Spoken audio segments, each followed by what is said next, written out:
Como é que é, pessoal? Bem-vindos a mais um podcast.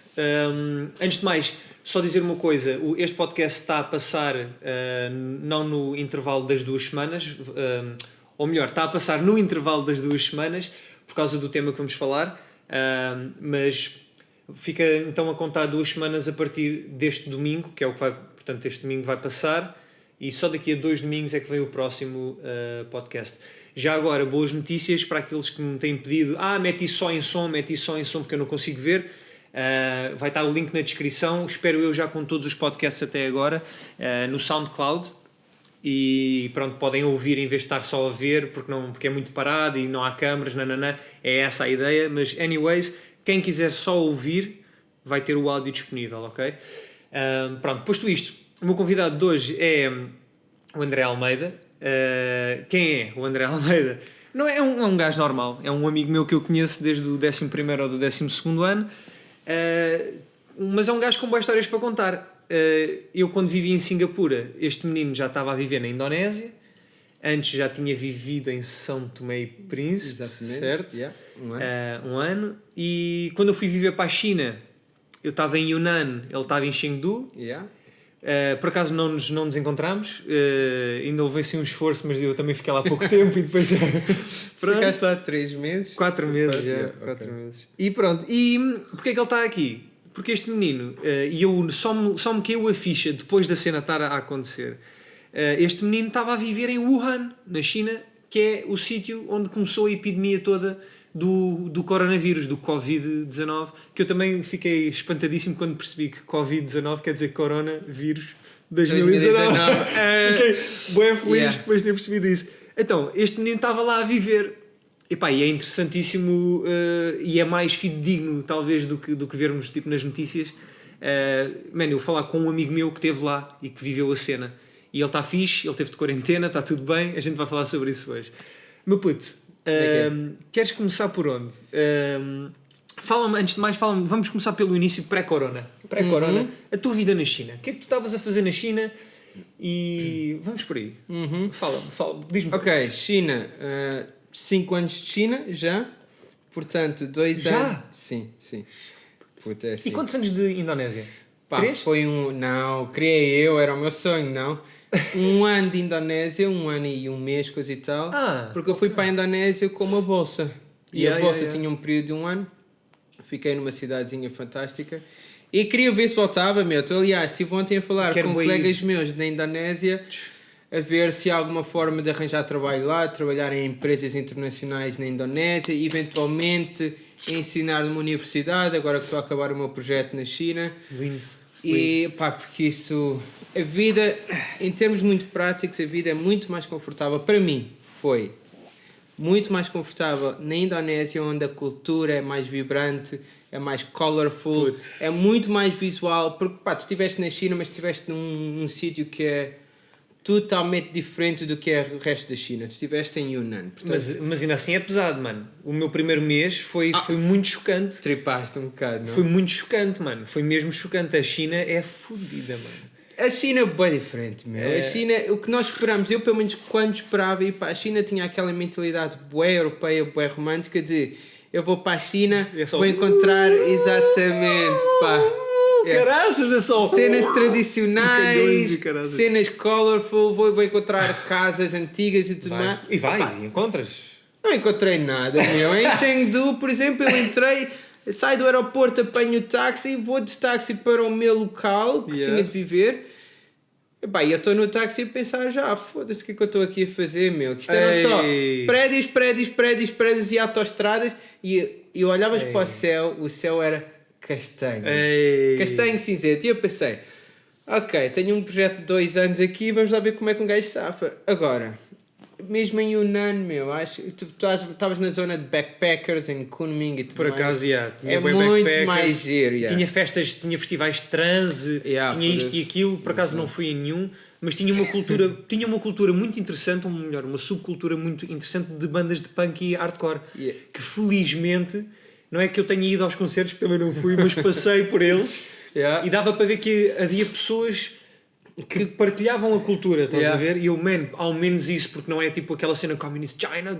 Não, tipo, é pá. Communist China, mas existe malta que se está a cagar para isso. Sim. E isso é fantástico. E estás a ver? estavas na província mais bacana para isso. Puto, que em é a muitos- província mais alternativa da China. Sem dúvida, em muitos aspectos, parecidíssimo a Lisboa.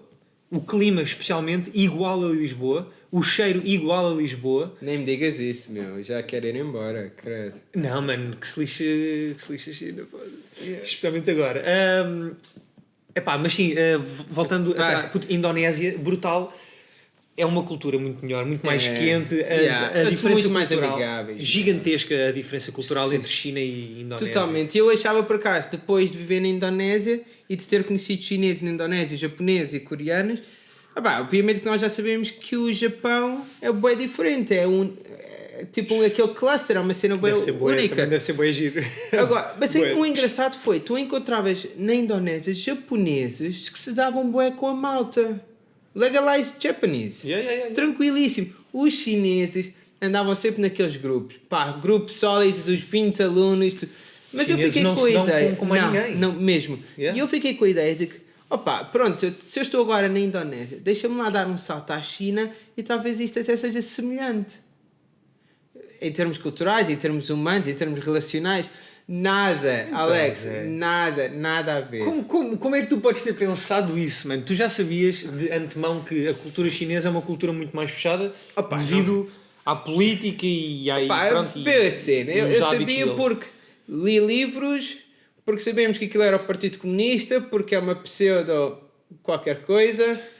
Sim. Agora, a verdade é que a realidade podia ser totalmente diferente. A realidade local, a realidade com as pessoas, na província, na cidade, na localidade. Sim. Acabou por não ser, meu. Eu, quando ia na Indonésia a passear na rua, na minha cidade, eu parava num banco, sentava-me num sítio qualquer, ficava lá durante 5 minutos, alguém se sentava ao lado e punha uma conversinha só... Um chat talk, ocasião, meu. sim, Assim tipo- mesmo, chacha. E depois acabavam por... Olha, já que estamos aqui a falar há 30 minutos, queres comer alguma coisa? Queres que eu te pague? Queres ir lá à casa? Queres ir lá a casa? E um gajo, normalmente, quando chegava à parte de queres ir lá à casa, um gajo achava um bocado estranho. Tipo, opa, amiga, eu não vou à tua casa, eu acabei de conhecer há 10 minutos atrás. Nem na China é diferente. A malta é... É muito difícil teres amigos chineses. Ganhares a confiança de um chinês é muito difícil. Sim. Mas ao mesmo tempo eu também tive acesso a uma versão afável que é são hospitaleiros, deram bué, man, eu quando fui lá para uma província qualquer lá no meio das montanhas da namorada lá de um bacana austríaco, mano, fomos recebidos como lords, boss. mano, tipo Yeah. pitel para caraças, Yeah. bué álcool, bué brindes, Sim. bué cigarros, né? Eles estão sempre a oferecer cigarros, aquela cena. Puto, e até te fica mal dizeres que não. A melhor parte de eu ir para a China foi eles me oferecerem cigarros que eu quase não tinha que pagar cigarros. E aquilo era super barato. E tinhas de ter um maço para ti e um maço mais caro para oferecer os cigarros. Estás a ver? E cigarros e baiju. Oferecia-se tudo, meu. Foi o meu trauma da China. A minha última noite foi Chau Cao, Claro. que é o churrasco de rua, brutal, ilegal, mas brutal. Não é sempre. Há sítios bacanos com chau-cau e é bacana, mas é definitivamente a melhor comida Tão boa, é a melhor que um gajo comida. pode comer lá, sem dúvida. Sem com uma dúvida. cerveja fresca. Pronto, pá, e eu o fui melhor. com o web by Joe, puto, eu acabei aquilo, puto, eu desmaiei, fui a correr para o quarto sério? e desmaiei. Pum, garguei-me todo. Ei. Foi horrível. E no dia seguinte voei para Portugal. E estavas com a maior ressaca Com a da maior tua vida. ressaca da minha vida. Porquê? Não, a segunda maior. A maior foi com os polacos em Cardiff, em Wales, quando eu vivia lá. Boa. Essa fiquei até aquela cena clássica dos filmes que estás tipo a tomar um duche e estás tipo no canto a chorar. Oi! Foi exatamente Olha, isso. eu tive disso muitas vezes na Indonésia. Sério. Muitas vezes. Jesus. Por tudo que acontece, a Indonésia foi fantástico Sim. em todos os aspectos, excetuando em 2. Comida na Indonésia, não me levem a mal, mas Os nazi-gorengues e caraças. é terrível, meu. A malta que se afasta de tudo o que é gorengan ou fritos, porque aquele óleo é velho que se farta. E eu vivi lá um tempo, portanto, quem vive uma semana não tem problemas. Mas 2 semanas está bacana. Como é que se chamavam aquelas espetadinhas? Puto, isso era delicioso. Isso... Opa, foda-se, está bem. Mas e agora, todos os dias tu comes arroz frito. Pois, Todos os dias tu comes com noodles frito. aqueles peixinhos pequenininhos, lembras-te? Tu mordias aquilo e aquilo sabia bué da mal. Nunca gostei também. Já comi isso em Singapura também. Eu experimentei isso uma vez por acaso em São Tomé. Fizeram-me isso. Um peixinho, eu chamava-lhe peixinho, que era uma cena assim. Basicamente o que eles faziam era um arroz com centenas de peixes lá no meio e tu basicamente vês o arroz com olhinhos. Tipo espermas, puto, espermas gigantes. E não, um gajo não consegue comer isso. Não. Portanto, não, Indonésia interessante, comida lixado. Comida na China, bem melhor. Sim. A experiência gastronómica na China é fantástica. Sim. Gostei muito, especialmente... Mas lá está, tipo, eu prefiro a comida cantonesa, tipo Pois está Hong Kongs e afins, eu prefiro, se bem que curti bué dos pitéus que eu comi lá. Curti bué, e ainda provei cenas de Sichuan, que é ainda mais picante e etc. Pá, mas é bom. É muito famosa pimenta de Sichuan. A melhor que eu comi foi, sem dúvida, diarreia automática. pitel do Tibete. Não provei, mano. Porque Chengdu tinha um distrito que era só malta tibetana. Na verdade era tão engraçado aquilo que tu entravas nesse distrito da cidade e não vias putos chineses. Eu quando levava lá chineses eles tinham medo. Porque aquilo é só tibetanos. O tibetano tem na boa 20, 25 centímetros mais que os chineses, muito mais arcabouço de ombro. E eles vestem-se tipo a cowboy. Chapéu ao cowboy, ganda casacas, as casacas são todas de cabedal ou daquela cena da lã do iaque e tudo mais, tudo bem grosso. E eles estão com uma pele parda, mais escuros, parecem muito mais porreiros. E depois andas lá no meio, é tudo lojas religiosas que vendem as cenas dos tibetanos, cena fantástica. E vais encontrando 5, 6 restaurantes.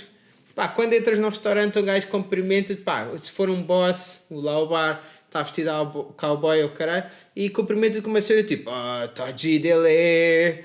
E tu ficas tipo, foda-se, e não vês chineses nenhums lá dentro. É tudo monges e mata tibetana. Chineses não vão. Ainda para mais, o chinês mostrar-se com tibetano, está quieto. Não, eles têm receio, eles dizem que... Isto, estamos a ser gravados, caralho. Estamos a ser gravados, isto vai aparecer, eles vão ver a nossa cara.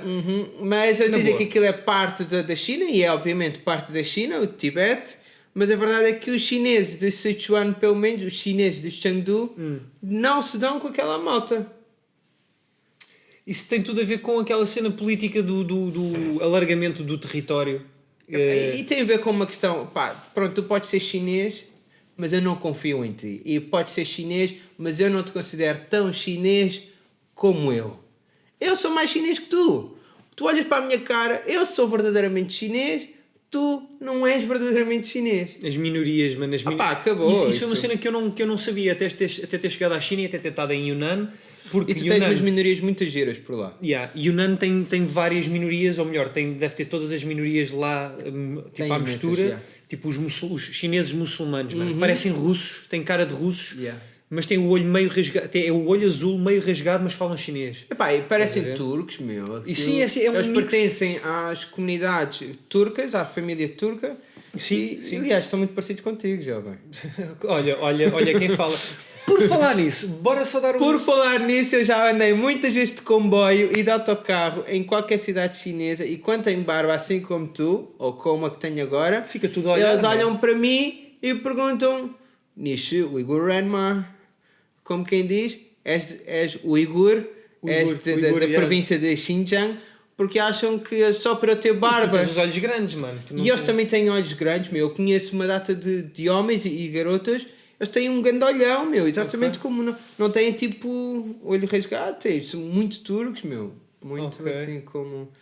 Eu agora ia, antes de irmos para o tema Corona... Vírus. Eu queria te perguntar uma cena que nunca te perguntei também, que é...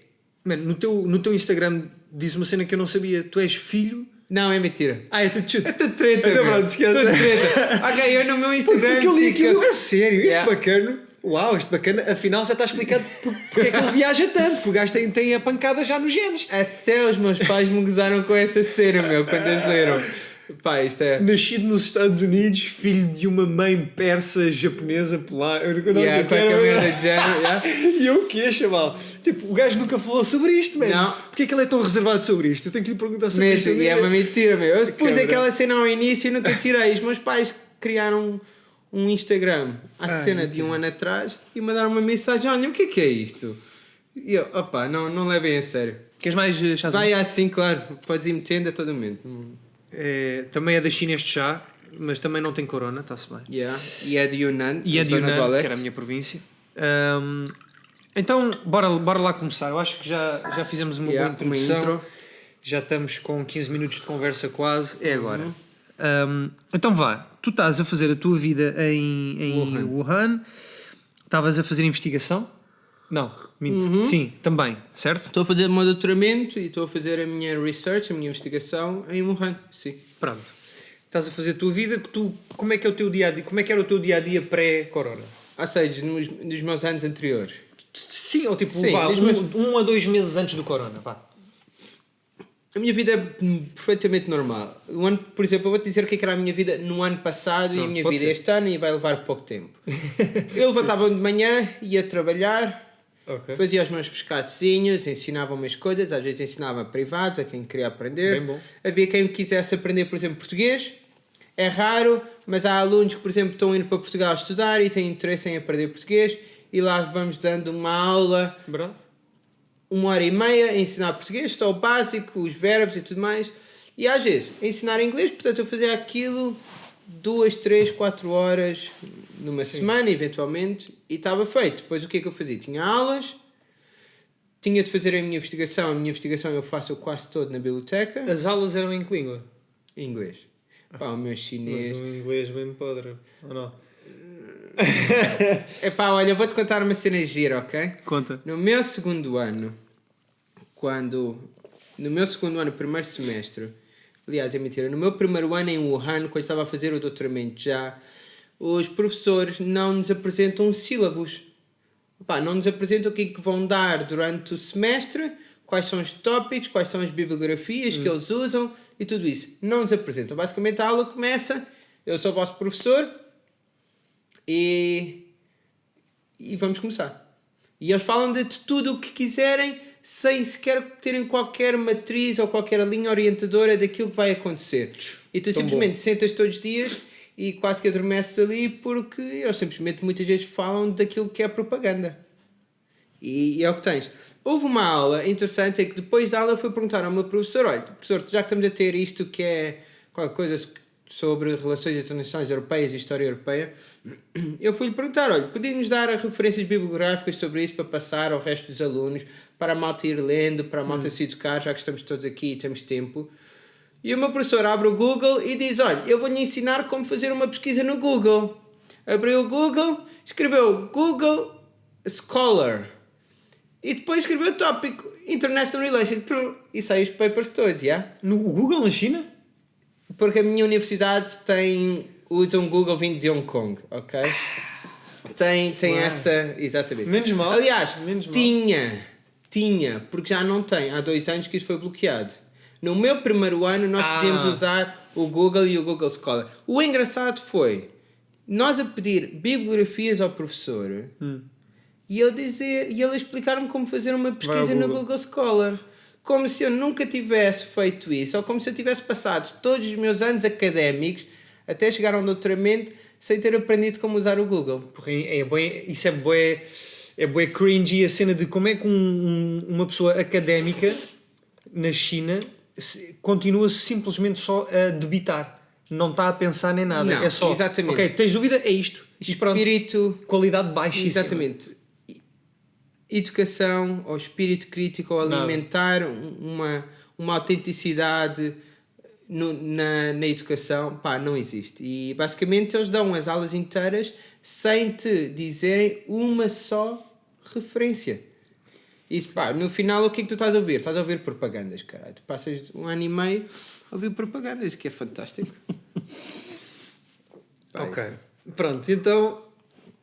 E portanto, a minha vida basicamente era ir fazer alguns pescados, sair, pá, ir dar uns giros por aí, ir a umas montanhas à volta, quando, por exemplo, às sextas-feiras à tarde, sábados e domingos. Ires-me visitar a Hong Kong quando eu também estava lá a passar por cá. Exato, o que aconteceu no ano passado, visitaram um primo meu, que por acaso foi já em agosto não, foi em julho.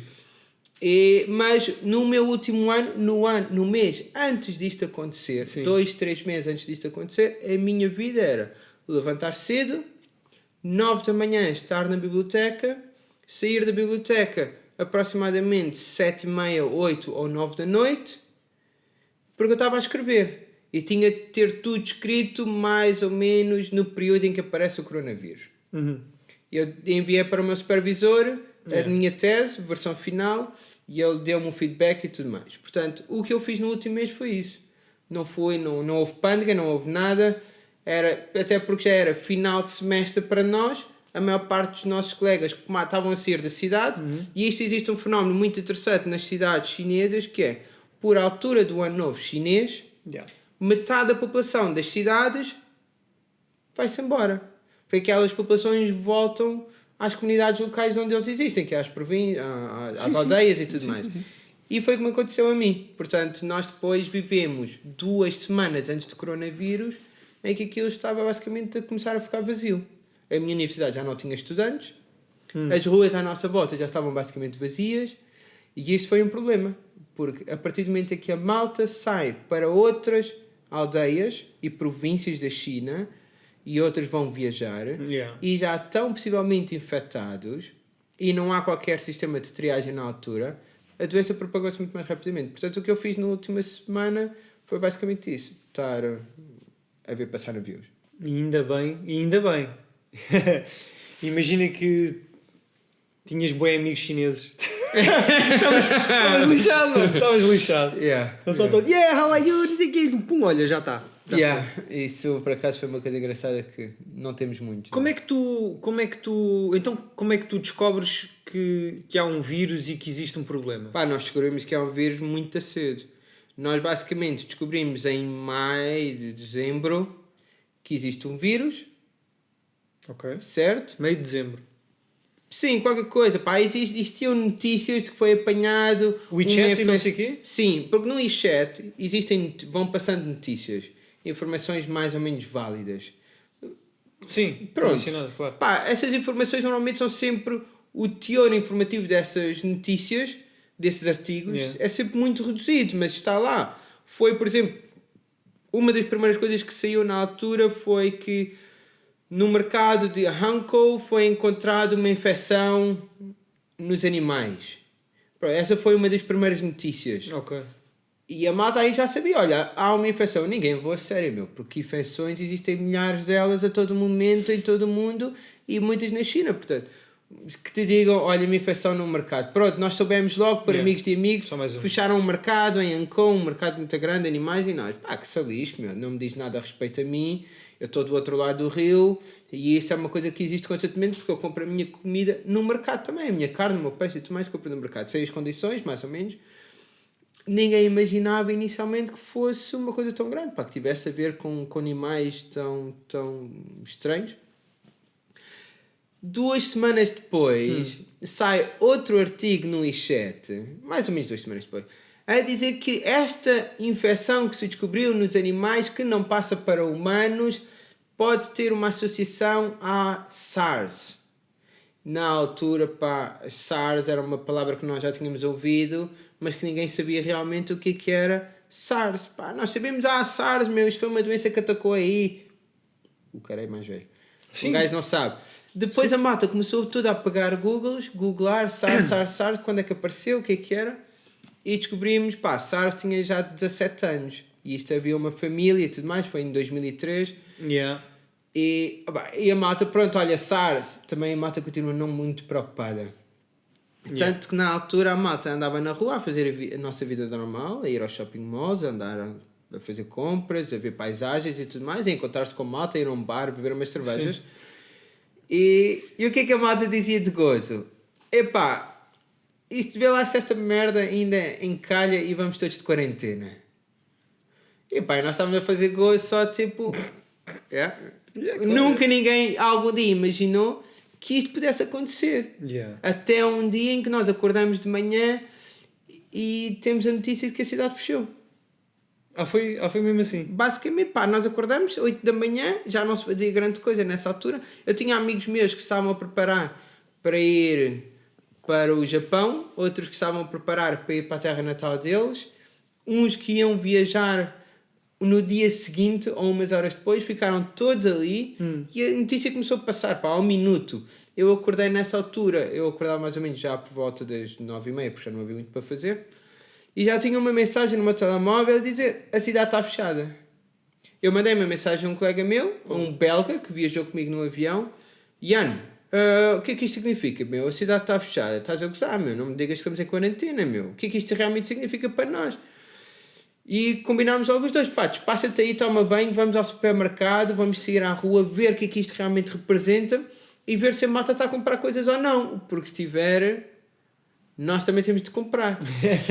Nós demos uma voltinha ao mercado da nossa universidade e vemos que a malta estava já com mochilas às costas a comprar latas de atum, de feijão, de gajos a comprarem 30 cebolas, 50 batatas, e nós: ei caramba, isto não tem sentido nenhum.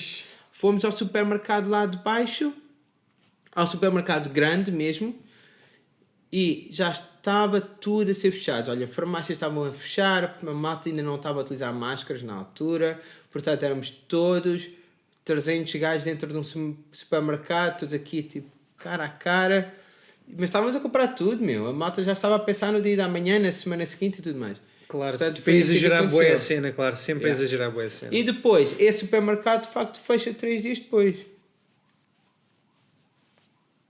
Por falta de stock ou porque já não... Puta, olha, eu para ser honesto, já nem sei se foi por falta de stock. Eu não fui lá outra vez.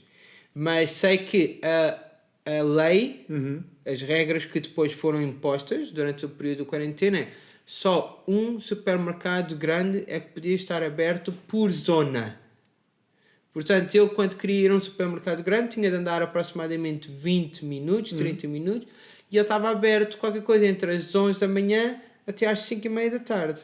Mas nessa altura já toda a gente usava máscaras e o estoque estava a ser racionalizado. Portanto, tu ias lá, tinhas carnes poucas, mas vegetais, arroz, batatas e tudo mais, porque na China come-se muito mais de vegetais do que de carne, tudo mais, e era assim que funcionava.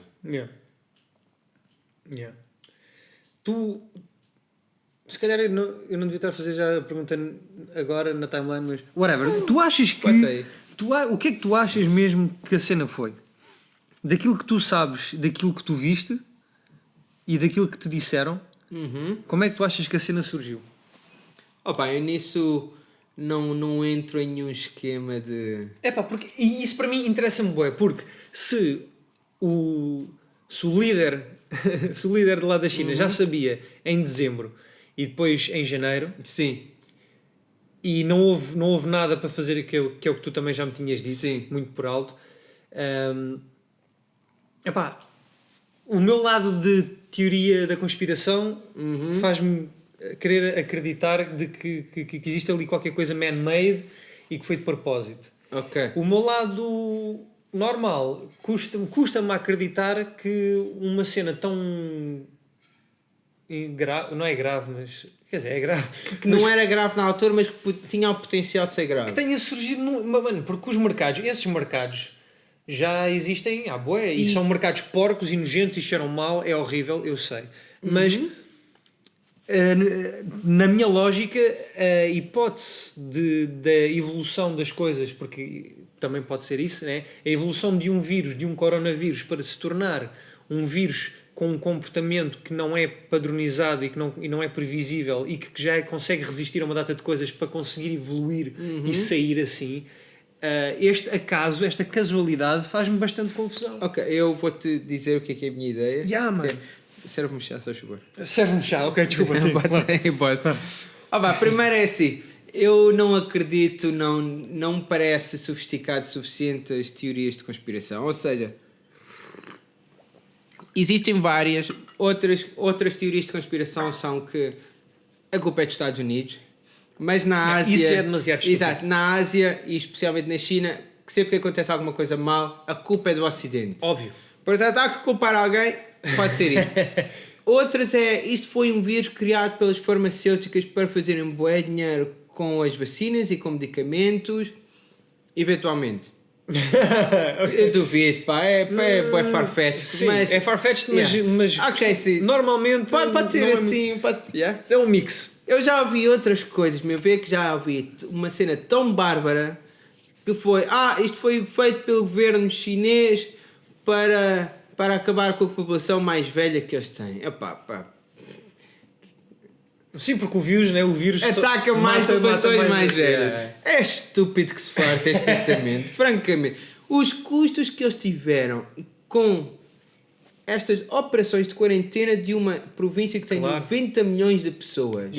Os custos que eles tiveram de parar fábricas em todo o país. Construir um hospital em 6 dias. 10. Mas isso é propaganda, individualmente. Mas vá. Os custos económicos e financeiros que a China tem com isto, não é impossível que uma porra de uma farmacêutica, mesmo que seja chinesa, consiga fazer rendimentos tão grandes e lucro tão grande que possa ser produtivo ao país. Não. Agora, o que nós sabemos, e foi feito um artigo no Le Monde Diplomatique, qualquer coisa assim. Houve uma senhora que escreveu um artigo muito porreiro, ou vários indivíduos, que de facto apresentaram as datas em que a informação foi recolhida e foi partilhada com a OMS. E aqui o que pareceu inicialmente e o que parece ainda é que, em termos técnicos, o país funcionou muito bem. Ou seja, aquilo que diz respeito às votações que tu deves fazer em caso de doença ou caso de vírus, ou qualquer coisa, eles atuaram muito bem, foram rápidos. Houve uma situação de doença, eles rapidamente tomaram conta dessa situação, sinalizaram, identificaram o que foi, arranjaram amostras da doença, enviaram para laboratórios em Xangai e em Pequim, e isso foi rapidamente. A malta nos laboratórios de Xangai e Pequim trabalhou muito rapidamente, e quando estou a dizer muito rapidamente, trabalharam a um nível de eficiência de um laboratório ocidental, trabalharam afincadamente e com qualidade, e descobriram o que é que isto era. E isto era uma estirpe daquilo que era conhecido, era uma evolução, não era necessariamente uma evolução do SARS, mas porque o SARS pertence a um tipo de vírus, que é os coronavírus, e isto era uma estirpe do coronavírus. E eles enviaram esta informação toda para a OMS. Portanto, a OMS já tinha esta informação na mão, eles já tinham a informação de que isto era transmissível people to people, ou seja, pessoa por pessoa. Tinham essa informação toda, mas, no entanto, houve um período de 3 semanas em que politicamente não funcionou. Ou seja, tecnicamente isto funcionou tudo muito bem, porque são os técnicos de saúde a fazerem aquilo que sabem que tem de ser feito e para o qual estão abalizados e tiveram formação para fazer. Não tem qualquer influências políticas ali. Depois, politicamente, houve aqui um desengajamento, houve aqui uma confusão, houve aqui um conflito, houve aqui um laissez-faire, houve eventualmente não sabemos o que havemos de fazer agora, não sabemos como havemos de proceder agora. Era uma situação difícil do ano, não é propriamente uma situação normal. Nós estamos, por exemplo, em março ou em abril, estamos exatamente no ano novo chinês, em que, se fosse para fazer quarentena, tinha de fazer quarentena com 11 milhões de pessoas dentro da cidade. Eventualmente a cidade pode não ter sequer os equipamentos e as infraestruturas necessárias para conter 11 milhões de pessoas ali dentro. Ou deixamos as pessoas sair e depois tentamos conter isto de outra forma. Estrategicamente, eu não sei qual tinha sido melhor ou pior. A minha cena da teoria da conspiração começou precisamente por eu ver que o timing estava excelente. O ano novo chinês, que é quando o pessoal todo se espalha, é quando o vírus começa. Que fantástico, que oportunidade tão boa para se espalhar para o resto do mundo. O vírus começa, fantástico, o vírus começa em dezembro, eles deixaram isto andar, ou melhor, eu não sei se eles deixaram isto andar, isto andou, avançou, sim, facilmente pegou e infectou outras pessoas, porque ao início a informação que tínhamos era, isto não se pega a pessoas, isto é só animal people transmission. E foi engraçado que entre os nossos colegas e amigos chineses, eles disseram, vocês são estrangeiros, vocês não se preocupem, isto não se pega a estrangeiros. Porque os estrangeiros são uma raça diferente. Exatamente. No people among foreigners, alright? Isto e nós éramos, vocês não têm... Isto não está a correr bem para vocês, meu. Vocês não estão a usar os postos pivos.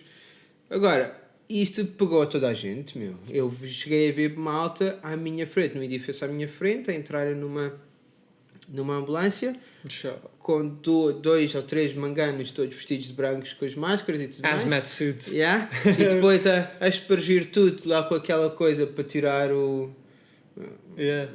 para limpar o chão, o que seja. E no dia seguinte voltaram ao quarto da pessoa e limparam o quarto todo porque a pessoa vivia lá e estava contaminada e tudo mais, e tiveram de fazer assim. Agora, para mim, a teoria da conspiração, que é a teoria que eu ouço diariamente por aqui, acho que tem muito menos validade do que o conceito de houve uma grande confusão aqui.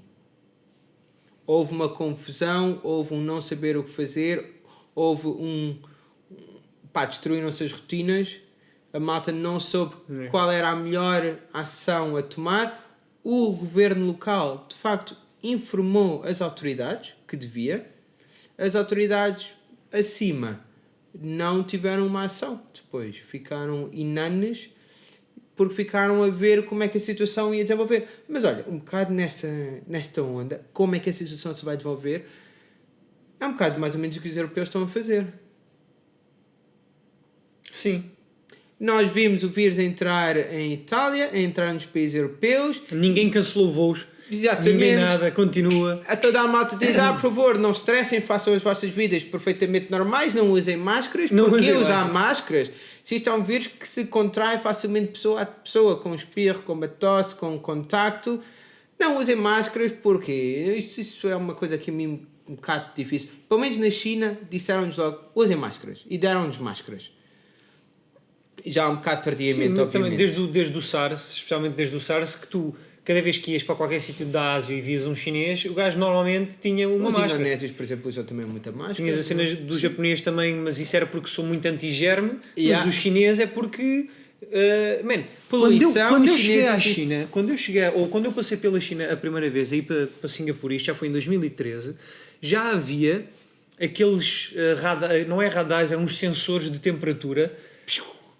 Tu tinhas que ir sem chapéu para eles te medirem, tu passavas e eles estavam tipo a ver se tu estavas mais quente ou não. Sim. Portanto, essa cena já existia, estás a ver?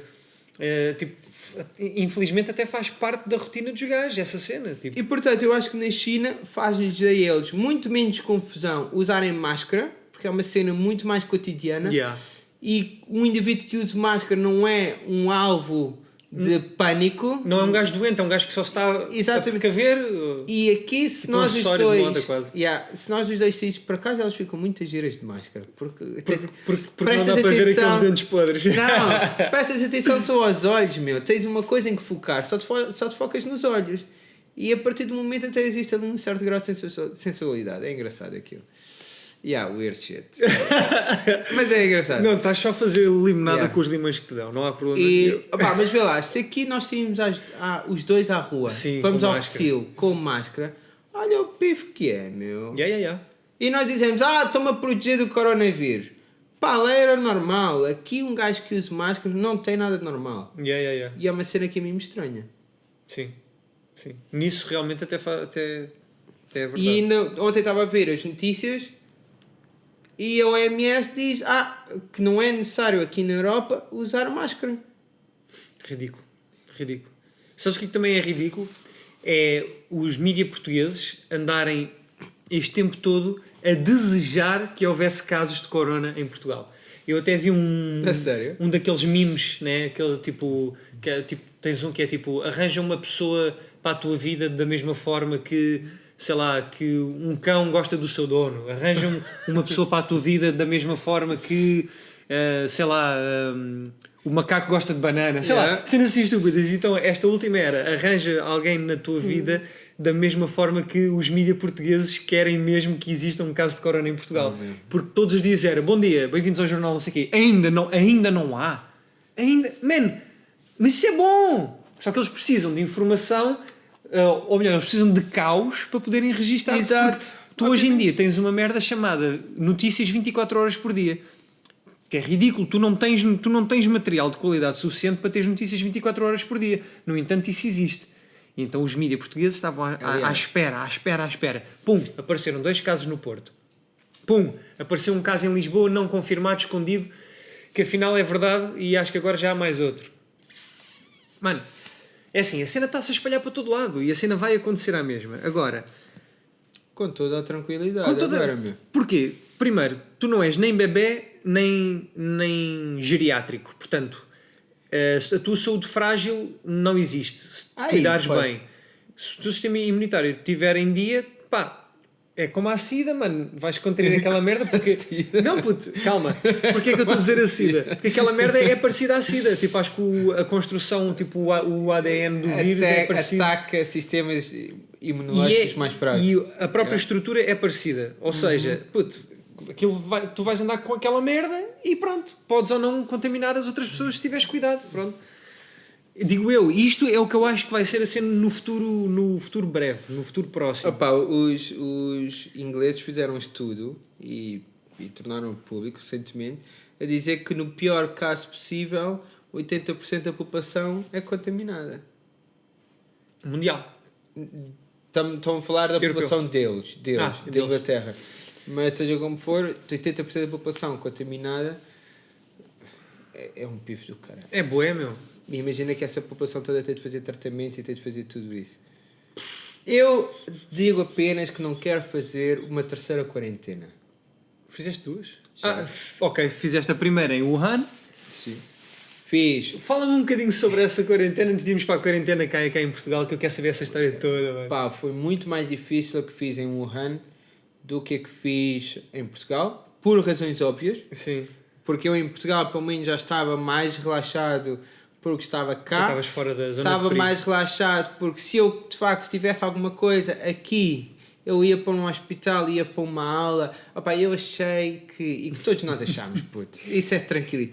Nós todos achámos que se estivéssemos doentes aqui, pelo menos íamos ter pessoas a falar a mesma língua, pessoas que iam cuidar, pessoas que iam saber comidinha o nosso nome. Boda, né? Exato, pitel. Voltar Opa, a casa. E a cena ia estar, íamos ficar, tipo, íamos ser e íamos ser tão bem cuidados que era uma coisa única. Na China, nós sabíamos perfeitamente que se algum de nós ficasse infectado, nós íamos para uma aula de centenas de indivíduos em que ninguém fala a nossa língua, em que ninguém sabe o nosso nome, em que íamos ser tratados da mesma forma que centenas... Eu não estou a dizer que íamos ser maltratados, atenção. Claro. Mas para o bem psicológico e mental e espiritual e físico e para o domínio das ansiedades e tudo mais... A possibilidade de estar neste país, no meu país, é muito melhor do que ficar doente na China, em Wuhan. Porra. Portanto, só para ver, a nossa quarentena lá, eu tive de ir ao hospital em Wuhan 4 dias antes da cidade fechar. Portanto, 4 dias antes, obviamente que o vírus já estava em força na cidade. Porque um amigo meu teve um quisto na perna e tivemos de ir lá abrir o quisto, drenar o quisto e tudo mais. Portanto, ficámos 4 horas lá dentro. Um hospital na China parece um centro comercial. Tem milhões de pessoas, milhares. É enorme. Epá, é tipo ir ao Cascais Shopping no domingo à tarde. Yeah? Para ver a dimensão. Sim, sim, sim. E ficámos lá 4 horas, tratámos do nosso assunto e estava feito. Mas naquele dia, por exemplo, ninguém usava máscara ainda. Nós, 4 dias depois, é um período de quarentena. O que aconteceu, entretanto, foi... Nós saímos de casa mais ou menos a cada 2, 3 dias. Saímos de casa para ir ao supermercado comprar vegetais. Ficámos em casa durante 2 dias a cozinhar e tudo mais. O que é que se fazia? Pá, tu levantas-te às 9 da manhã, dás a volta pelo quarto. Pá, o meu quarto é isto. A malta não vai poder ver, mas tu tens um referencial. Sim. Aí, basicamente, sais da cama, sentas-te na cadeira, sais da cadeira, tomas banho, lavas os dentes, sentas-te na cadeira novamente, vais à janela. Uau! Mas que vista! Não vês um caralho, não importa. Vais para a cama, vês uns filmes. Meu, imagina o que é que tu passas 11 dias a ver filmes. E tu passas 11 dias em que a única coisa que tu realmente tomas atenção é comer para não ficar doente e constantemente fazer um check-up do teu corpo. Para garantir que tu não estás doente, mas o facto de tu estás ficares tão paranoico com isso... Era isso que eu ia dizer, e a paranoia... Tu ficas doente, puto. Tu ficas com facilmente uma temperatura de 37,3, 37,4, 37,5 só porque estás a ficar paranoico. Mas tu comes 3 vezes por dia, meu. Até 4. Tu comes iogurtes, pão, arroz, massas, carne. Comes tudo. Tens até chocolate. Mas o facto de tu não fazeres nada a não ser pensar, tenho uma dor de cabeça. Ei, meu, os meus joelhos estão-me a doer. As minhas pernas, meu. Foda-se, o que é isto nas minhas costas? Não respiro bem, meu. Não respiro. Deixa-me abrir as portas, as janelas e tudo mais. E qualquer pessoa que tu encontras, qual é o tema de conversa que tens? Então, como é que tu estás, meu? Estás bem? Como é que estás a lidar com isto? Estou stress, meu, o meu peito aqui. Os teus pais telefonam-te. Querem falar sobre o quê? Os teus amigos mandam mensagem. O que é que eles querem saber? Há sempre aquele amigo que só se lembra uma semana e meia depois de que a merda aconteceu. Yeah? Puta, é que só me caiu a ficha que tu vivias em Wuhan. Depois porquê? Porque dentro da minha cabeça tu ainda vivias em Chengdu, puto. Yeah. Estás a ver? Porque tu passaste mais tempo lá dentro da minha cabeça. E quando eu estive lá, tu estavas lá, estás a ver? Yeah. E quando a gente se encontrou em Hong Kong, eu estava em Wuhan já. Depois estavas, mas eu nem sequer refleti sobre isso. Pá, mas... Porque eu estive contigo fisicamente em Hong Kong, então não associei. Mas o mesmo que te aconteceu a ti, que te cai a ficha uma semana depois, aconteceu a quase toda a gente, e depois era todos os dias família, amigos, Pá, e tu vives 24 horas a pensar nisso. Portanto, aquilo... No pressure do caraças. Epá, aquilo é basicamente tu acordas de manhã, respiras fundo e pensas, ok, eu não vou pensar que estou doente. Mas a cada mensagem que tu estás a receber, alguém te pergunta como é que tu estás. Claro. Pá, portanto, um gajo que faz, vê 7 horas de filmes por dia. Eu via basicamente 4 filmes num dia. Entre depois... tipo, como não ser paranoico. E depois mandava mensagens à malta e dizia, pá, vem aqui ter ao meu quarto, meu, que um gajo precisa de falar, e o caralho, um gajo precisa de convívio humano. E depois lá vestíamos os casacos e demais, íamos dar uma volta, mas isto uma vez, de 2 em 2, 3 em 3 dias. Então, e se tu fosses apanhado na rua? Não havia problema nenhum naquela altura ainda. Aliás, naquela altura a regra era, a cidade está em quarentena, as pessoas têm de estar em quarentena, mas podes ir à rua de vez em quando.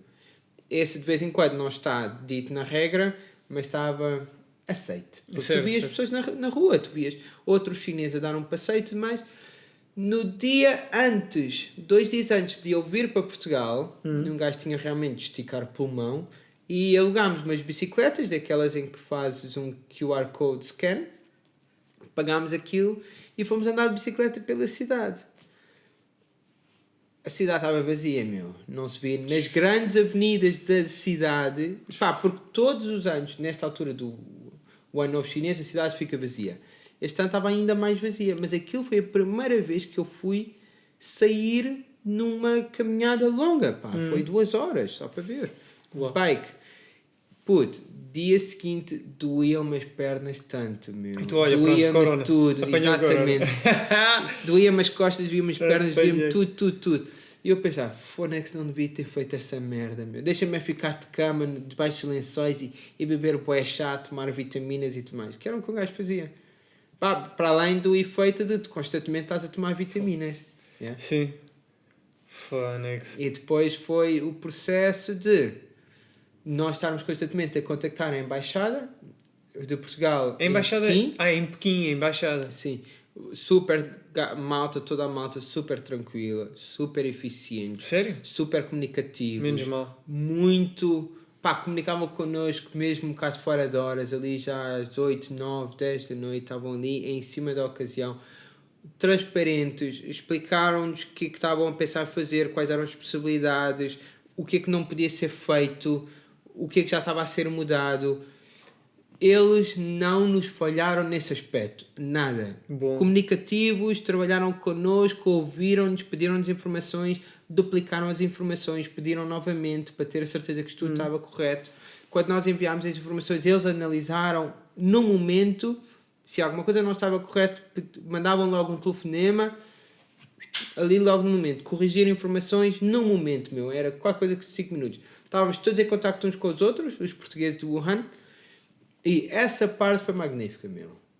nós, pá, foi depois uma sensação de alívio para tudo o que é familiares e parentes e tudo mais, que era verem que nós pagámos impostos, mas o Estado português e os representantes do Estado português estão a trabalhar nisto afincadamente, de forma eficiente, de forma muito laboriosa, e nós sentimos isso, meu. Bom, Eles arranjaram-nos soluções, pá, por exemplo, eu e outros estavam numa situação que era a 16 km do ponto de encontro onde nós tínhamos de estar, que era em baixo, que era o consulado francês, na cidade de Wuhan. E ou eu fazia isso tudo a pé, ou havia quem me fosse apanhar. Pá, mas não havia, por exemplo, táxis, não havia nada disso. E eles arranjaram solução, meu. Eles pegaram um carro, foram buscar toda a malta, organizaram a malta toda num ponto de encontro. A partir daí, a malta foi para o outro ponto de encontro. Portanto, essa parte foi super tranquilíssimo. Nós, de facto, depois disso, podíamos ir para a cama descansadíssimos, podíamos dar boas notícias à família e dizer: isto parece realmente que está a acontecer. E eu digo-te, meu, eu tenho malta, por exemplo, a malta do Canadá, a malta que eu conheci, que era malta belga, tinham muito menos informação sobre o que estava a acontecer e quando ia acontecer do que nós portugueses. Nós estávamos basicamente de linha da frente em termos de informação. Estávamos lá. Portanto, o que aconteceu foi, nós sabíamos, nós partilhávamos. Porque quando eles sabiam, os franceses, quando sabiam alguma coisa, porque também tinham imensa informação, porque foram eles que organizaram grande parte da infraestrutura para a evacuação, a malta depois nos aeroportos e tudo mais era francesa, eles também partilhavam informação, pá. Portanto estávamos todos na mesma situação, toca de partilhar e tudo mais, e a vida foi mais ou menos assim nos últimos 12 dias. Então, e depois, como é que a cena acontece de tu vires para Portugal?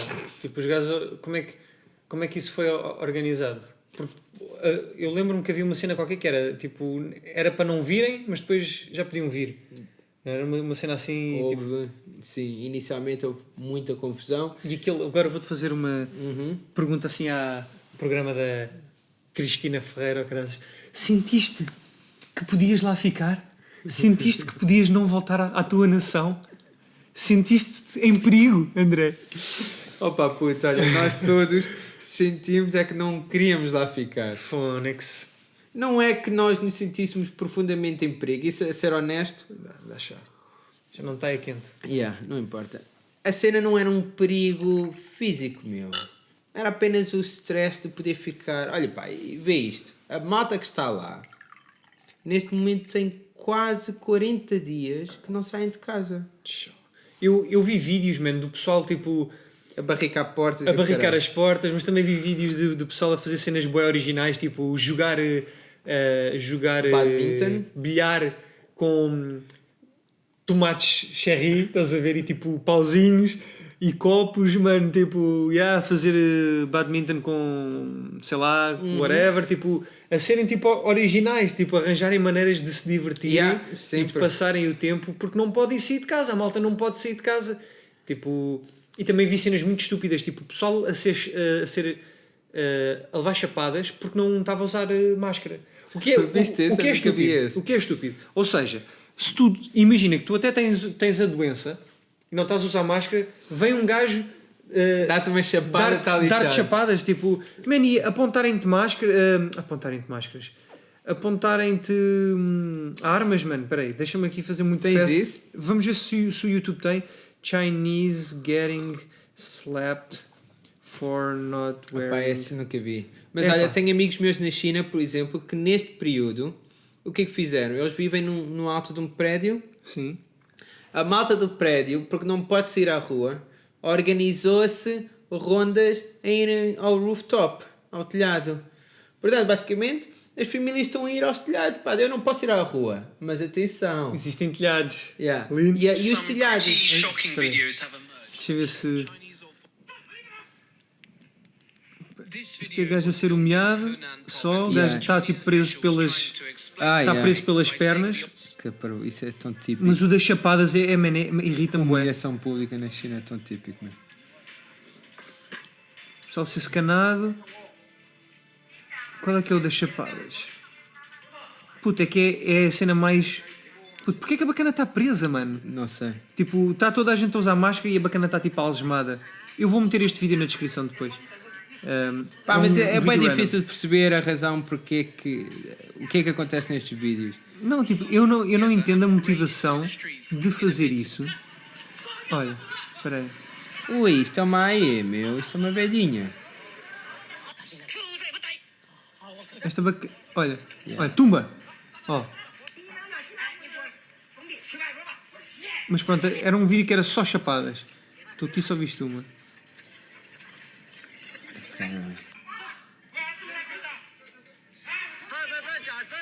Bem, whatever. Este vídeo depois vai para a descrição. Mas isto há uma coisa engraçada que quando nós já estávamos cá. Corona? Exato. Desculpa. Vi este vídeo e fiquei com tosse. Quando nós já estávamos cá, sai uma nova. Vou-lhe chamar lei, não sei se foi uma lei ou notificação, o que é que seja, em que um indivíduo pode ser realmente preso e condenado à morte, num caso extremo, mas isso, a lei diz isso, mas atenção, ninguém é condenado à morte por isso, ok? É só um caso muito... Mas o indivíduo pode ser preso se não tiver os cuidados necessários para não propagar o vírus.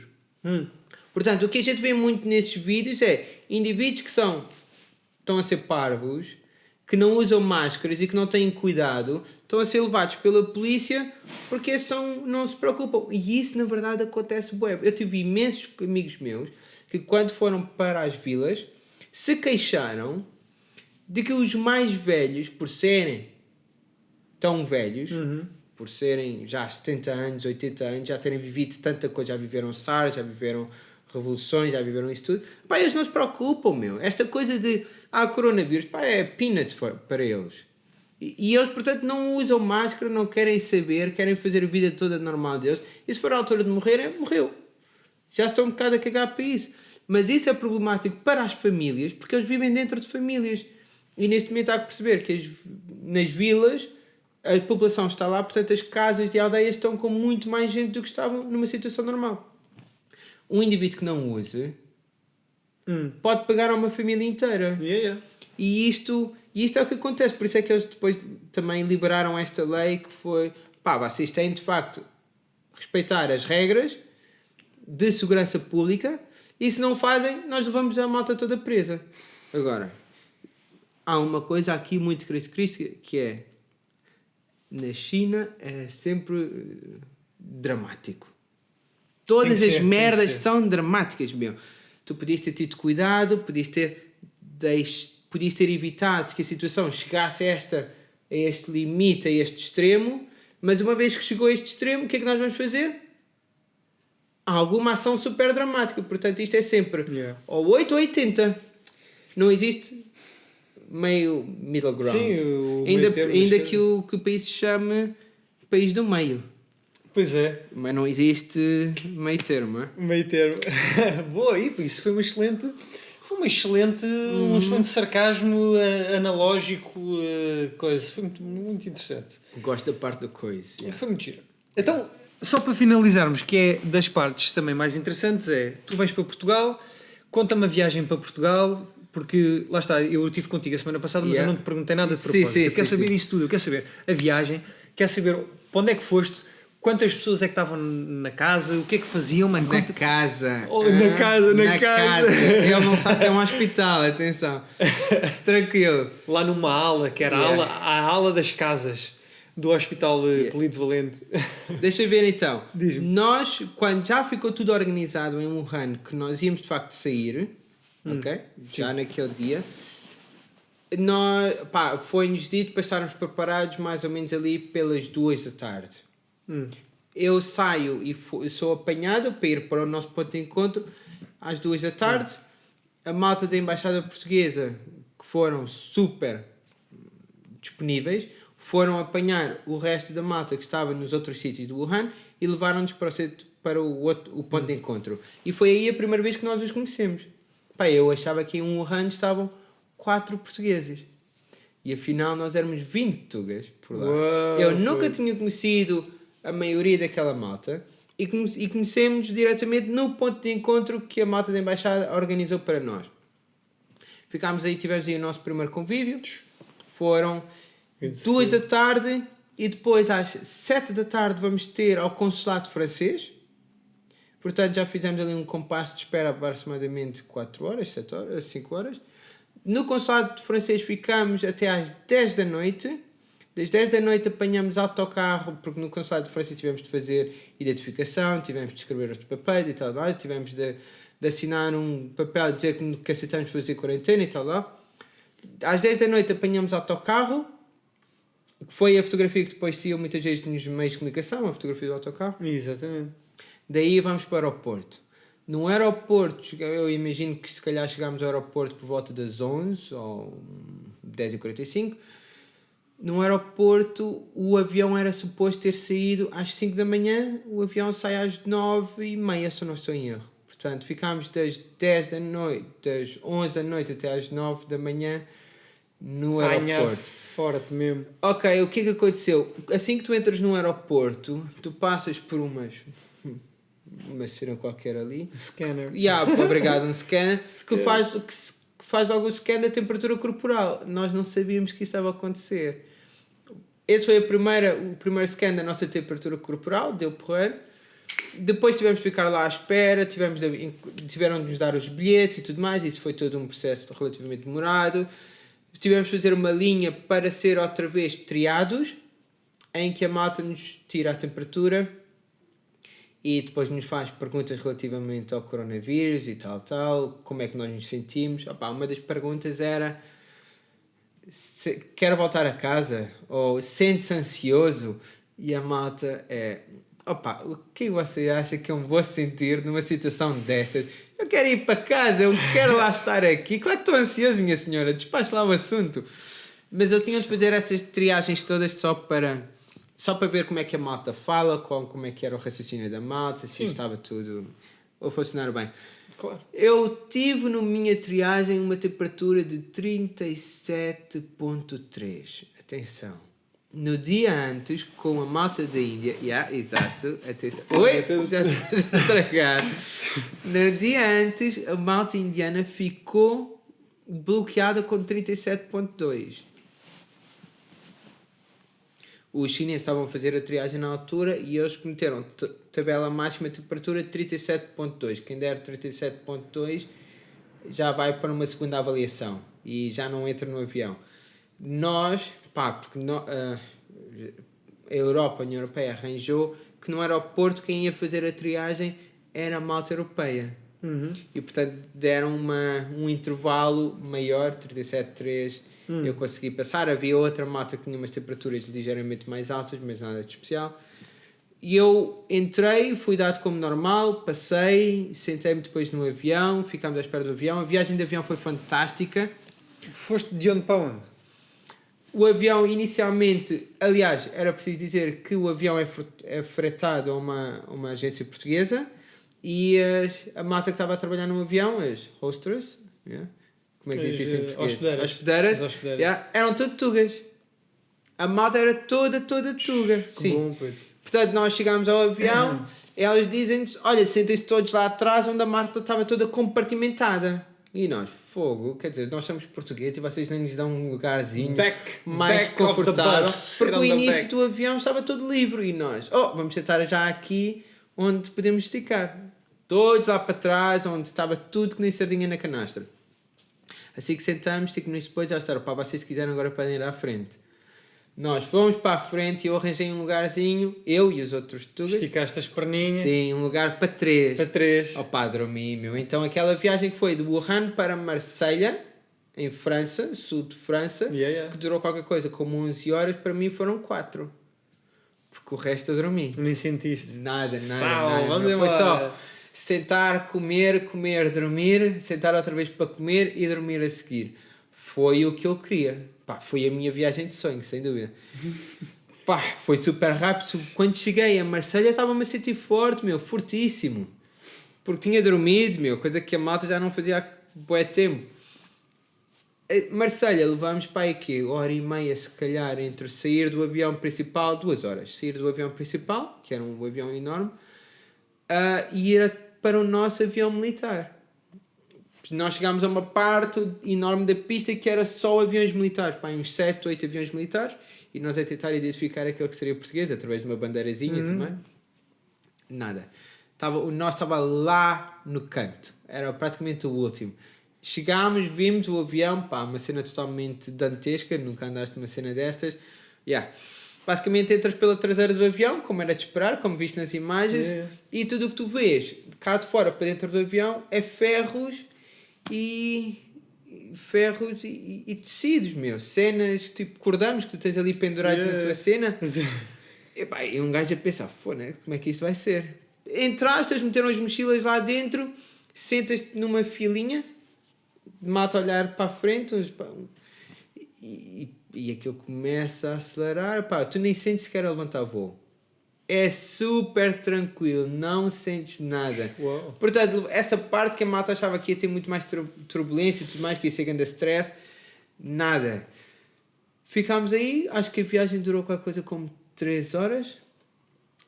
E eles explicaram-nos, a malta do avião explicou-nos o que é que estava lá a fazer, porque é que eles estavam a utilizar os fatos, quais eram os procedimentos, como é que o avião ia levantar voo, quais eram os procedimentos da doença, o que é que ia acontecer um bocado depois, o que é que ia acontecer quando nós chegássemos ao aeroporto de Lisboa. Sim. Não era o de Lisboa, era o Lisboa. Qual é que foi o... Era do outro lado do rio, meu. Aquele aeroporto militar do outro lado do rio, como é que se chama? Google. Estava a tentar... Bem, mas Aeroporto nós chegámos lá... Militar... Figo Maduro. Foi isso. Muito obrigado. É isso. Chegámos a esse aeroporto... Porque Não, mas isso é... Não, Figo Maduro é em Lisboa. Sim, mas é do outro lado de Lisboa. Pertence ao distrito de Lisboa, mas não é o nosso aeroporto de Lisboa. Jovem. Bem, whatever. Geografia é do Montijo, será? Isso. Montijo. Fica no Montijo, isso. É isso mesmo. Ok. É esse. Portanto, bem, whatever. Nós saímos lá e depois levou-nos. Tivemos de tirar sangue, tivemos de fazer as análises todas e eu fui depois e fomos depois finalmente para o hospital. Felizmente. Só nos levou qualquer coisa como dia e meio. Chegaram lá então? Lá onde? Ao hospital. Chegámos lá e ficámos lá durante 14 dias. E o que é que fizeram? Opa, olha, eu cheguei lá 4 dias mais tarde, como já sabes. Tu não sabes? Ok, pronto, então isto... Como assim? Nós chegámos ao hospital... O que é que andaste a fazer Valente, durante esses 4 dias, meu vadio? Nós chegámos ao hospital Polivalente e o hospital Polivalente não tinha quartos suficientes para cada um ficar num quarto. E ao início a malta não quis dividir quartos. Quis ficar individual por uma questão de segurança e tudo mais. E portanto, 4 outros indivíduos foram para o Parque de Saúde de Lisboa. E eu fui um desses indivíduos, ficámos 4 dias no Parque de Saúde de Lisboa, em que a malta que trabalhava no Parque de Saúde de Lisboa tratou-nos de forma fantástica, foram super gente boa, ajudaram-nos imenso, deram-nos, a comida foi muito boa por lá, por exemplo, tiveram sempre connosco, tiveram um sorriso para nós, foram super afáveis, mas nós queríamos estar no grupo do Polivalente, porque havia aqui uma situação que era o contacto humano. 4 indivíduos estavam no outro lado e... qualquer coisa como 16 indivíduos estavam do lado polivalente e houve aqui uma situação de menos contacto humano, se calhar de menos condições também, e o sistema a organização acabou por nos juntar ao polivalente, e no polivalente acabámos todos por partilhar camas, partilhar quarto. Ok, esquece. Não sou ninguém para julgar. Isso, partilhámos quarto. Quando nós chegámos lá, os nossos dias basicamente era 8h45 da manhã tirar febre, era o que fazíamos, depois tirávamos febre outra vez à tarde, durante a manhã tínhamos a manhã relativamente relaxada, podíamos fazer o que quiséssemos, tínhamos muito paleio, foi uma situação fantástica de convívio entre a malta que estava lá, que era a malta que estava em quarentena, entre os enfermeiros, entre os auxiliares de ação médica, entre os psicólogos que iam lá a fazer as nossas avaliações, ou estar só connosco, ver como é que estava. Tivemos sempre muito bom convívio. E eles vinham tapados? Ou... Sim, todos nós usávamos máscara a todo momento. A única situação em que nós não usávamos máscara é quando estávamos no nosso quarto em que a máscara não era necessária e tínhamos de comer também no nosso quarto, para que nós estivéssemos todos a comer à mesa e a partilhar. Exatamente. Portanto, todos nós tínhamos de usar máscara, todos nós tínhamos de estar constantemente a limpar as mãos, não podíamos usar nenhum material comum, por exemplo, máquina de café, o que seja, sem antes passarmos as mãos pelo álcool etílico e tudo mais. Mas depois íamos para as aulas, para a sala de convívio, estávamos lá durante horas por dia, a falar com a malta toda de máscara, os enfermeiros, os médicos e demais, os auxiliares da saúde médica também sempre de máscara, mas eles não tinham problema nenhum de estarem no convívio connosco. Pá, porque nós sabíamos muito bem essa relação humana. Claro, mano. E eles também estavam preocupados se nós estivéssemos a entrar em stress, o que é que estivesse a acontecer e tudo mais. E houve ali uma partilha de experiências e tudo mais. À tarde, houve um dos colegas nossos, que era preparador físico, pediu ali ao polivalente, ou sugeriu ao polivalente que pudéssemos ter algum material para fazer exercício físico, e à tarde havia ali uma rotina de exercício físico. Portanto, a malta ia fazer umas corridas, ia fazer uns saltos à corda, uns pesos e tudo mais, umas flexões e tudo mais, porque muita da malta ali era do desporto. Jogadores de futebol, exatamente. Jogadores de futebol, treinadores da bola, preparadores físicos. Eles eram do desporto, eles sabiam o que fazer, tinham mais experiência nisso, e a malta seguiu os passos deles. Brutal. E vamos lá, pelo menos ali à tarde queimávamos 2 horas só a fazer exercício físico, ou ver a malta a fazer exercício físico, e a comentar, estava ótimo, e passámos assim. Depois à noite juntávamos na sala de convívio para a cabacara. E assim se passaram 14 dias. No último dia em que nós fizemos análises, que era o nosso 14º, 13º dia, coisa e tal, fizemos análise, disseram-nos que ninguém estava infectado, tudo deu negativo, e nós temos uma reunião de convívio, porque todos os dias, ou quase todos os dias, tínhamos reuniões de convívio para ver como é que isto está, e para partilhar notícias, para partilhar informações, para fazer sugestões. Na última aparecemos todos sem máscara. Foi assim uma coisa estranha, sabes? Tipo, finalmente estar a ver esta malta toda, enfermeiros, médicos, auxiliares, todos sem máscara. Foi estar a reconhecer caras, finalmente. Parece uma novela essa merda. E pitámos, tivemos um grande jantar aí, tudo mais, e todos a comer juntos. Porque aí já ninguém se preocupou se... já deu negativo. Já está negativo, está bom. Vamos a comer, vamos a beber, todos juntos, porque é o último dia disto. E foi fechado, depois aí sim, valeu. A malta foi 5 estrelas. Os auxiliares, os médicos, os psicólogos deram-nos imensa conversa, valeu a pena. E passámos os nossos 14 dias, foi a nossa quarentena. Agora, uma quarentena assim é muito mais fácil do que fazer 12 dias em Wuhan, como nós estávamos a fazer, que era fechadíssimos. Isolados, claro. Eu tenho, a malta que eu conheço fez quarentenas diferentes. Os belgas fizeram uma quarentena de género diferente, com regras semelhantes. A malta do Canadá foram metidos em hotéis, cada pessoa por quarto, que é bacana. Fizeram lá os 14 dias, foram-lhes servidos comida e tudo mais. A malta da Rússia foram metidos num parque, numa residência, num condomínio? Qualquer coisa, na Sibéria. Fantástico, portanto eles iam à janela e aquilo era neve e floresta e tudo mais. Não está aqui ninguém à mesma, portanto podem morrer à vontade. Fantástico. A malta de Indonésia foi metida numa ilha. Numa ilhinha que era uma ilha militar. Portanto, estavam rodeados de malta militar e ficaram ali em isolamento. Atenção, a malta da Indonésia só em Wuhan eram qualquer coisa como 300 pessoas. Enquanto Tugas eram uns 20, os indonésios eram 300, Porra. Totalmente diferente. Totalmente Portanto, diferente. Eles ficaram mesmo ali numa cena, num militar, num compound. Muito grande aquilo, porque eles também eram mais que as mães. Agora, cada país fez a sua escolha. A nossa escolha foi porreira porque permitiu-nos a nós uma certa partilha, um certo convívio, que facilitou a cena. E depois foi sair para a rua e foi uma sensação, uau, estou cá fora, o que é que eu vou fazer nos meus dias e tudo mais, porque nenhum de nós estava a pensar em vir cá nesta altura do ano. Claro. Foi tudo um bocado forçado. Claro. Portanto, agora é habituar a rotinas. E agora quando é que voltas para lá? Ainda não tens data, né? Não há. Eu tenho uma amiga minha da minha universidade que disse que eventualmente em maio.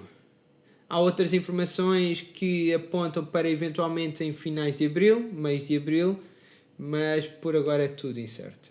Yeah. Wuhan vai ser de certeza o último sítio a abrir. E as universidades vão ser de certeza o último sítio a abrir dentro de Wuhan. Já existem algumas empresas que abriram. A malta está a fazer alguns trabalhos. Por exemplo, supermercados há mais supermercados abertos. A malta que trabalha em bancos está a trabalhar a partir de casa para fazer transferências e tudo mais. Mas serviços ao público, como bancas, Sim. continua fechado. Claro. Restaurantes continuam fechados, universidades e escolas, como já se viu, por exemplo, agora em Itália, são logo as primeiras coisas que se fecham porque ninguém quer pôr em perigo Sim. centenas de estudantes e tudo mais. E está feito. Grande cena. Um pincel. Um pincel. Puto, eu acho que já falámos sobre tudo, mano. Falámos bué de cenas, mano. Eu nem sei quanto tempo é que... Acho que a gente já está aqui há mais de 1 hora. Capaz. É 1 hora agora da tarde. É? Então Yeah. acho que é isso. Lembras-te de alguma coisa que tenhas curiosidade em saber? Não, mano, eu queria saber só esses pormenorzinhos, tipo...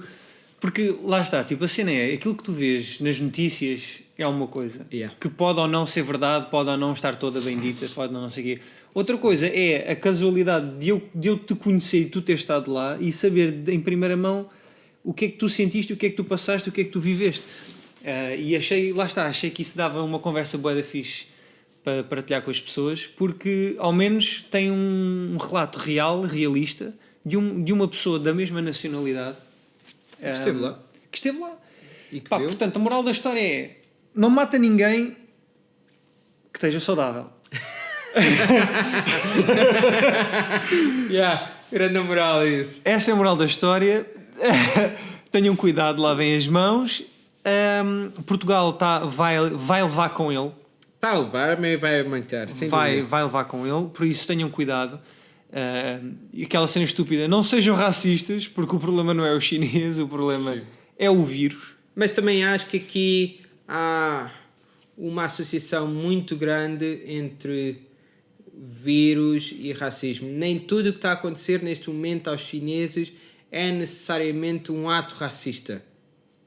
E permite-me. Força. Uma coisa aqui muito simples, pá, se um vírus vem da China e a malta prefere não ir a um restaurante chinês comer, isso não é um ato racista. É um ato de precaução. Eu não vou a um restaurante chinês comer neste momento, não é porque eu odeio os chineses, nem porque eu desconfio dos chineses, nem porque eu não gosto deles. É porque eu, neste momento, não me sinto tão confortável a comer num restaurante chinês por um ato de precaução. Tudo bem. Agora, o que nós temos visto muito no que é meios de comunicação, mais ainda naqueles que passam na China, e daquilo que eu vejo dos meus colegas chineses a fazerem posts no WeChat, que isto é uma coisa que eu vejo, a maior parte da malta não vê, é que tudo neste momento é alegadamente um ataque racista aos chineses. Ok, ainda hoje, por é exemplo, aquela vitimização, é aquela martirização. Exatamente, existe aqui uma retórica constante, uma narrativa constante de que a China é constantemente vítima. Epá, isto não estamos a forçar aqui as barras. Eu ainda hoje vi uma notícia de um rapaz chinês em Londres levou 2 perros na cara. Isso é que já, se tu levas no focinho porque é chinês, isso é racista. A notícia diz, alegadamente, um ataque racista devido ao coronavírus. Também houve um na Austrália que até lhe fraturaram aqui a órbita e não sei o quê. Ponto. Se estás a levar na boca porque porque és chinês, ok, nós aceitamos. É um ato racista. Ok, sim. E a malta não vai dizer na Europa que estamos imunes ao racismo. Pá, somos todos, acontece agora. Não vamos extrapolar isto para toda a realidade que acontece. Se eu vir na rua uma pessoa chinesa e se eu achar, se calhar eu prefiro ter alguma contenção e não dar um beijo no rosto ou um aperto de mão e tudo mais.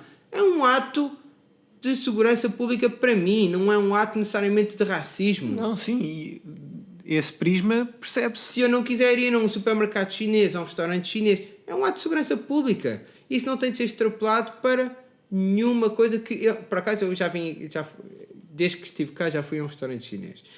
Mas indiferente a isso, e eles estão vazios, mais vazios. Quando a epidemia explodiu e deu nas notícias, a primeira coisa que eu fui fazer foi ir comer a um restaurante chinês. Agora, tu fizeste, eu fiz, não é por isso que eu se calhar amanhã vou fazer. Sim. E tanto que nós a seguir vamos comer vietnamita, não vamos comer chinês. Exato. Agora, não é isto é preciso ser desmontado. E nós temos atualmente, nós enviamos as nossas máscaras. A Europa enviou máscaras, equipamento de saúde para prevenção do coronavírus na China. Enviámos o nosso equipamento para lá. Agora nós não os temos cá. Portanto, se fosse tudo uma questão de racismo, nunca teríamos feito. Claro.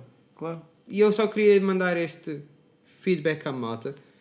Porque apesar de nós estarmos aqui a falar da China e de que nem tudo é muito bonito por lá e de que isto pode ter sido uma atrapalhada, a situação do coronavírus pode ter sido uma grande atrapalhada entre agências governamentais, eu vou voltar para lá dentro de eventualmente 2 meses, porque a minha vida está lá e é assim que tem de ser. E o Alex eventualmente vai passar por lá, e se eu for para Singapura, que é atualmente uma das situações também difíceis. Singapura também está difícil, Aí, de qualquer forma, a malta está aqui. Eu aceito que há muita malta que já possa ter emperrado com os chineses há anos atrás, mas não muda nada, meu. Claro que não muda nada.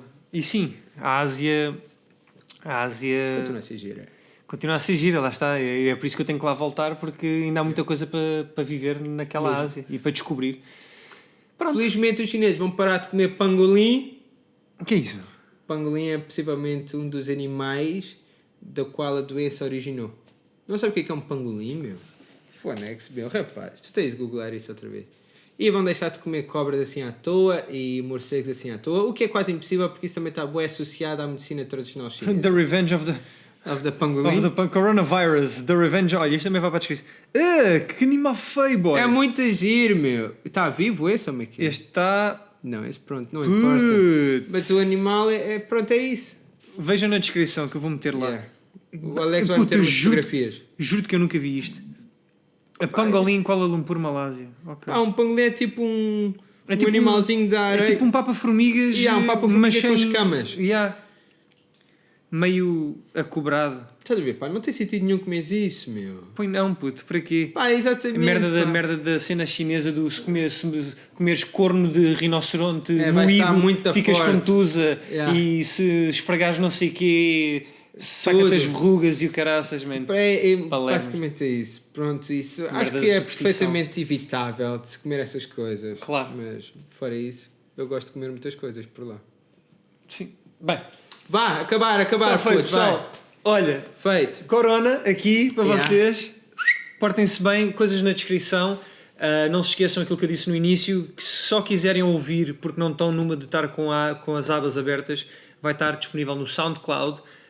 Os links também vão estar na descrição. Procurem este podcast, se não o quiserem ver, podem ouvi-lo.